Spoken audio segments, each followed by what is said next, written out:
Hi, my name's Phil. I like talking about politics, and in this video I like to discuss how the Tories are facing literal wipeout, and there's a growing sense that there's almost nothing they can do to make things worse. So is there a stronger argument for just replacing Sunak? But if they do, what are the risks? But first, if you'd like to be notified of daily news and politics, please subscribe to the channel. So, I did talk a week ago or so, I think, about how maybe the Tories might be better replacing their leader now. Sounds mad. It would mean another damaging leadership contest where a load of senior Tories explain just how much worse they've made everything, like they did in 2022, and then the party members choose the craziest option. Maybe they can try and take the sting out of the tail of the leadership contest a little bit by having more of it behind closed doors. But nonetheless, it will still happen. And while this is going on, the public will just be watching the Conservative Party having another internal meltdown when they're supposed to be fixing some of the things they've broken during the last 14 years. When Sunak's opponents within the Conservative Party were calling for him to be removed last year, it was the stuff of madness then. But right now, it might not be such a crazy idea. Of course, if Sunak calls the election for May the 2nd, it's all academic, and one way or another, the drama comes to an end, at least for the country, for a while anyway. But right now, the Tories are trapped. There's a Bloomberg article out which quotes a Tory MP arguing for a May 2nd election on the basis that the party has a favourable wind at its back and Labour are in a bit of a mess. Labour are way ahead in the polls. They've actually extended their lead in the polls, and the tax cuts in both January and the ones announced this week have failed to land with the public. And this is part of what frustrates me about this election timing debate. There are lots of people in politics, in the media, who all have a view, and some are saying May is the most likely, like myself. Even more are saying October is most likely. But hardly any of them give a reason which is remotely credible. The ones arguing for autumn, and they may be right, but they're doing so on the basis that something might turn up. It's like, yes, something good might turn up for the Tories, but there are guaranteed to be lots of very bad things turning up for them as well. Channel crossing numbers this summer are a huge risk for them. If the Rwanda bill is passed this month and then is seen over the intervening months as by the public as doing absolutely nothing, which is, it won't do anything, then they will be handing yet more voters over to Reform UK. Because Reform UK can say, well, they did this thing. We said it wasn't enough. They're useless. More votes just go to Reform UK. More fixed term mortgages come to an end. Much higher repayments being required. Potential food and medicine shortages related to our new, albeit weak, standards controls due to begin at the end of April. The list goes on. But there's a problem with calling an election for May the 2nd as well. I know I've been calling that for a very long time, but that's because I just see things as being way worse for the Tories in autumn. I work on the basis that the Tories are going to be vaguely strategic about this. But they may not be. They're idiots. I am also aware that there are arguments against calling a May election, even if you believe it will be worse in autumn. And the big one is that Rishi Sunak is going to look like a proper idiot. So let's imagine a scenario. Let's say he calls the election for May after his January tax cut and the budget this week have done nothing to move the dial on polling numbers. So then let's say the general election takes place. The general election campaign doesn't do much either. So the general election takes place. Tactical voting works really well. The Tories find themselves as the third or even fourth largest party in Parliament. It's possible. At the following election, people now see the Lib Dems as at least a credible choice as the Conservatives. And the Conservative Party faces a genuinely existential threat in a parallel with Canada some years ago. People will basically label Rishi Sunak as the dumbest man in Britain, to the huge relief of Chris Grayling, and say he should have held on until at least the autumn. Whereas if he holds on until autumn and things are even worse, Sunak gets flack for being a shit Prime Minister, but at least people would have seen the logic in delaying in case something positive happened. Even if they say, oh, well, we should have gone in May, people will still ultimately go, yeah, but, something might have turned up. It was still the right thing to do. Fleet Street Fox, it's a pseudonym for a commentator for The Mirror.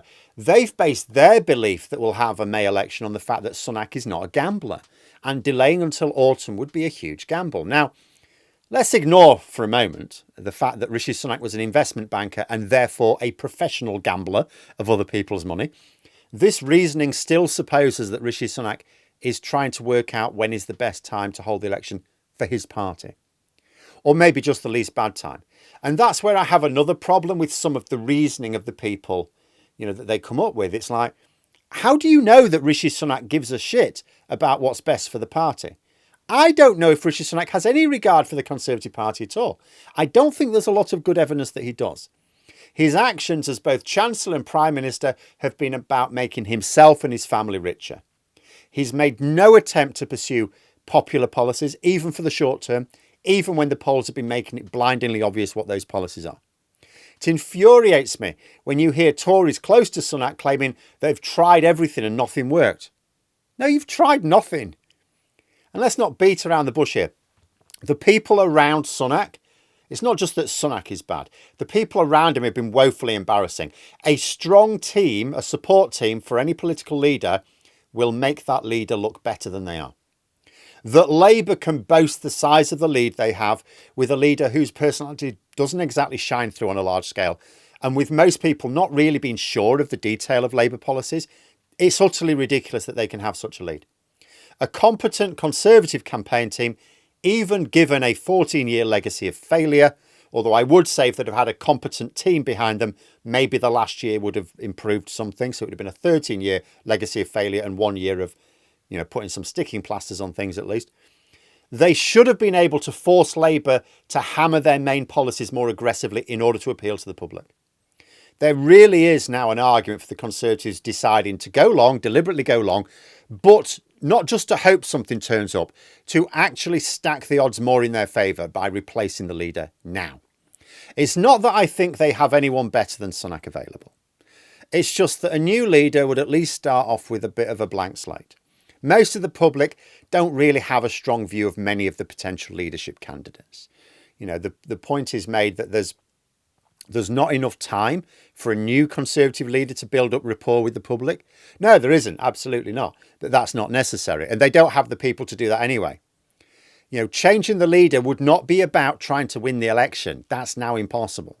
It's not just the poll gap. It's all the individual elements underneath that most people don't pay attention to. They're all in favour of Labour at the moment, across the board.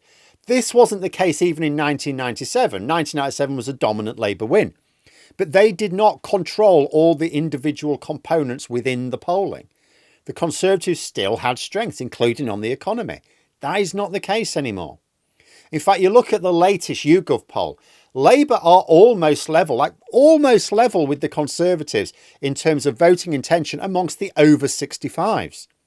When Labour are basically level in popularity with the elderly and ahead of the Tories in rural areas, the Tories really are in a deep, deep pit. Changing the leader would not be about winning the election. It would be about targeting those wavering voters. There are those who want to vote Conservative. They're desperate for a reason to vote Conservative. They don't like Labour. They can't always explain why, but they don't like Labour. But right now, they do not have a vaguely credible reason to vote Conservative. There are some voters who will probably vote for a mystery box rather than Rishi Sunak. It's about getting these voters to turn out and win in at least some seats. At least leave themselves as the main opposition party from which they can rebuild. Because as I touched on before, there is a reason why the Lib Dems do well in council elections and do well in Westminster by-elections, but gain very little traction in general elections. There is a perception that they can win control of councils, because they do, so people are happy to vote for them in local elections. There's a perception that they can win Westminster by-elections, because they do. So quite often they can flip both Labour and Conservative seats, depending on who's in government, to the Lib Dems, because people see them as, okay, they could actually win. But it's been over 100 years since we've had a Liberal government, and that was technically a different party. But if they end up with more seats than the Tories, that perception may slowly change. Voters may think, well, the Lib Dems are more likely than the Tories to form another government because they have more MPs. So they may see the Lib Dems as a credible opposition. And imagine the following election. So then let's say, Labour are going to win, the Lib Dems as well, but Labour are going to win a lot of what you would have called in the past safe Tory seats, right? And you would expect some of them to flip right back. Labour aren't going to keep on with the silly number of seats they're likely to get. So many of them will flip immediately back at the following election, right? But let's say they don't flip back to the Tories. Let's say voters there go, oh, actually, we could vote Lib Dem. And the Conservative Party could then completely collapse. You know, there are a lot of ifs in this line of thinking, but it is possible. It's happened before in other countries, and it's happened before in this country with other parties. You know, the Tories need to forget about winning the election, make sure they at least become the official opposition. Right now, that is under threat. And right now, changing the leader could give the party more chance of achieving that somewhat less ambitious goal of simple survival as a political force. Because Rishi Sunak is doing absolutely nothing for the party. He doesn't have a plan. He doesn't have a strategy. We're now seeing reports that they're not even working on the manifesto. I don't believe that. But I do believe that they do not have a campaign. They're spending lots of money. Oh, yeah, they're spending lots of money on campaigning. But what is their campaign? What is it? I'm missing that. They're supposed to be focusing on the economy. The budget fell flat. If you're going to focus on the economy, your budget needs to really win people over. It has not done that. That being said, there are dangers with replacing Sunak, of course. I mean, could Tory MPs guarantee that Liz Truss doesn't end up being their leader again? I mean, that would be a bit of a disaster. That would be what we call suboptimal. Or what about Kemi Badenoch? I've said recently, I think she is naive enough that with the full spotlight on her that comes with being Prime Minister, she could end up crashing and burning very quickly indeed. The same may apply to Braverman and to a lesser extent, I think, Priti Patel. As for Penny Mordaunt, she's more normal, but she is likely to lose her seat and thus become, you know, and that'll become more likely if she's a Tory leader and therefore becomes the first sitting Prime Minister to lose her seat. Bit embarrassing for the party. Although you could argue it's worth it to the party to suffer that humiliation than if it at least means that more seats are won elsewhere. Certainly if they do better than their current trajectory. But there we are. Those are my thoughts. Let me know yours in the comments below. Hope you found the video interesting. If you did, please click the like button. And if you'd like to support the channel further, the join button for memberships. And until next time, I'll see you later.